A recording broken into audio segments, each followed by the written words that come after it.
Assalamualaikum warahmatullahi wabarakatuh. Alhamdulillah berjumpa lagi dengan Ustazah dalam video pembelajaran kelas 4. Bagaimana kabar anak solih-solihah hari ini?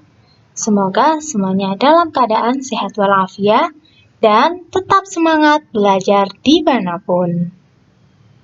Sebelum kita mulai pembelajaran, mari kita berdoa kepada Allah. Mudah-mudahan Allah memberikan kemudahan dalam memahami materi hari ini.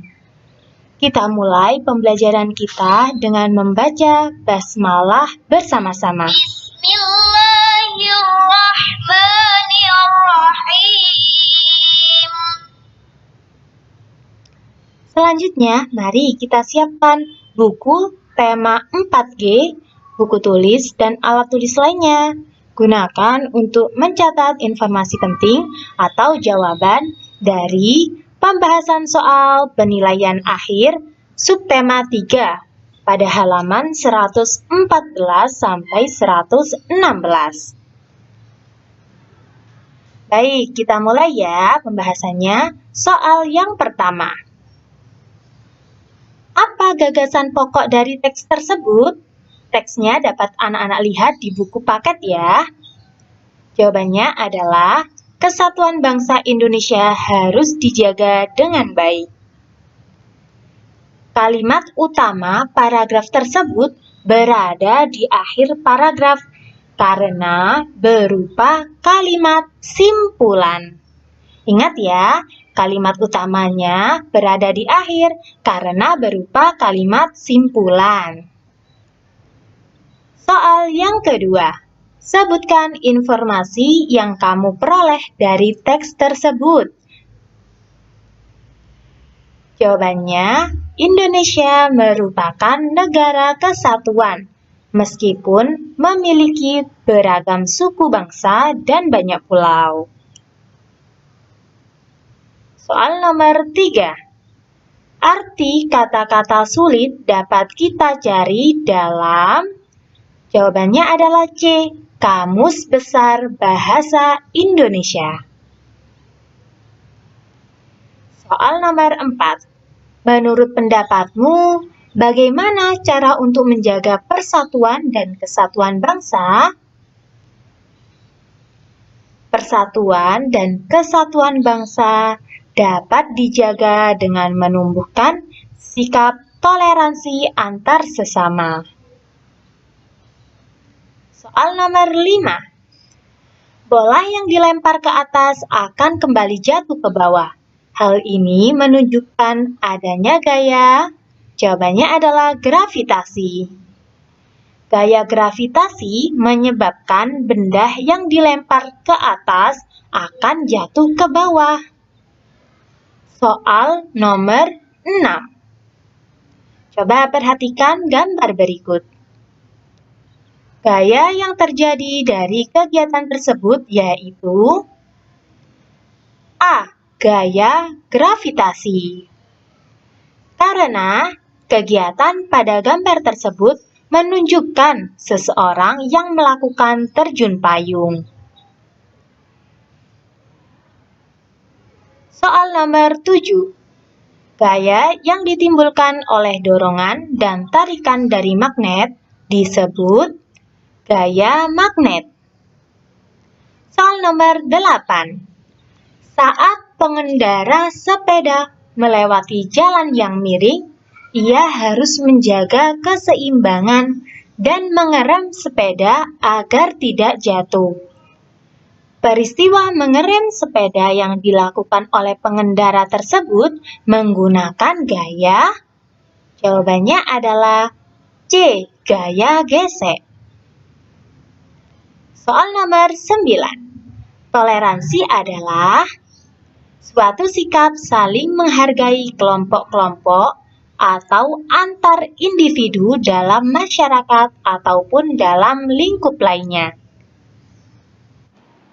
Soal nomor 10. Contoh sikap yang mencerminkan sikap toleransi di rumah yaitu mendengarkan nasihat orang tua. Jawabannya adalah D.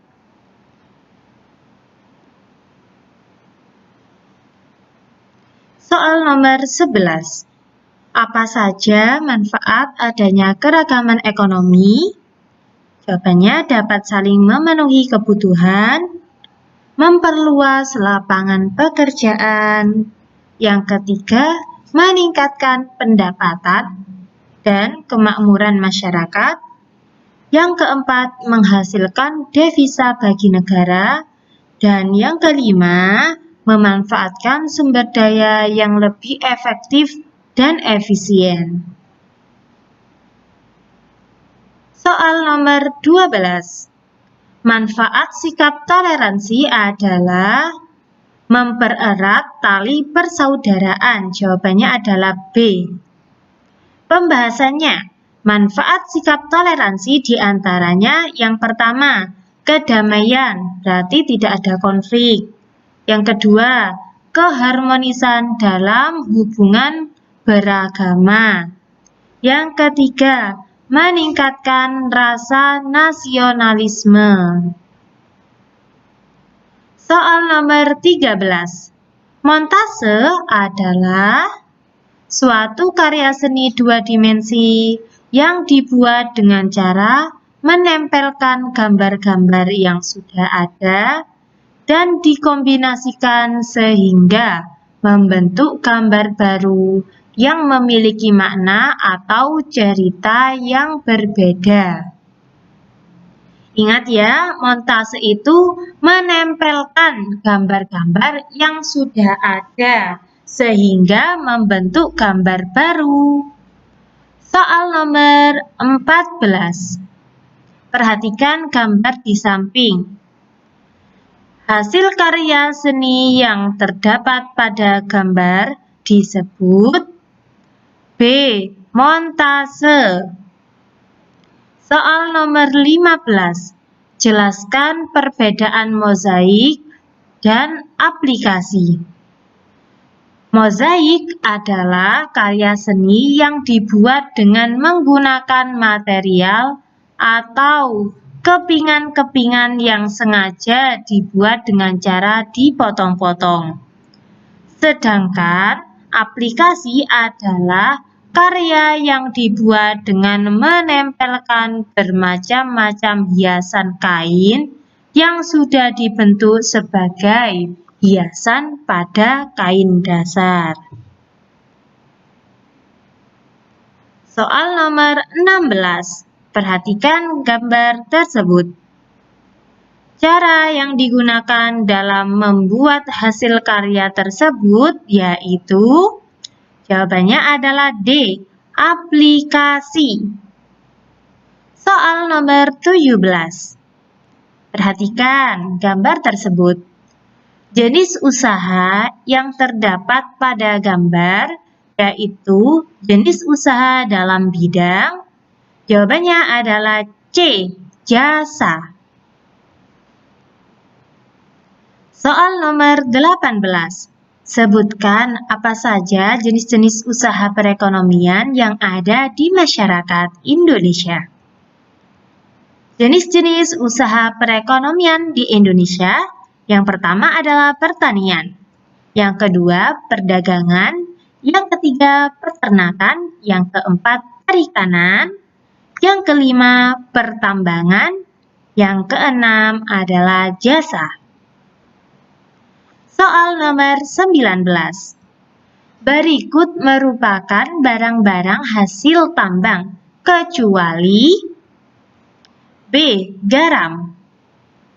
Garam bukanlah hasil tambang. Garam didapatkan dari air laut yang kita uapkan, sehingga kristal-kristal garam tertinggal. Soal nomor 20. Sebutkan apa saja jenis-jenis usaha peternakan. Jenis-jenis usaha peternakan yang pertama adalah peternakan hewan besar seperti sapi. Yang kedua adalah peternakan hewan kecil, misalnya kelinci.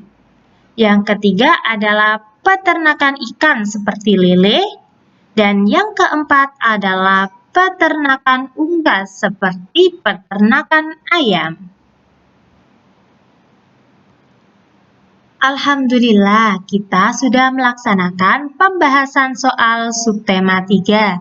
Jazakumullah khairan sudah menyimak video ini dengan baik. Semoga Allah memberikan kita ilmu yang bermanfaat.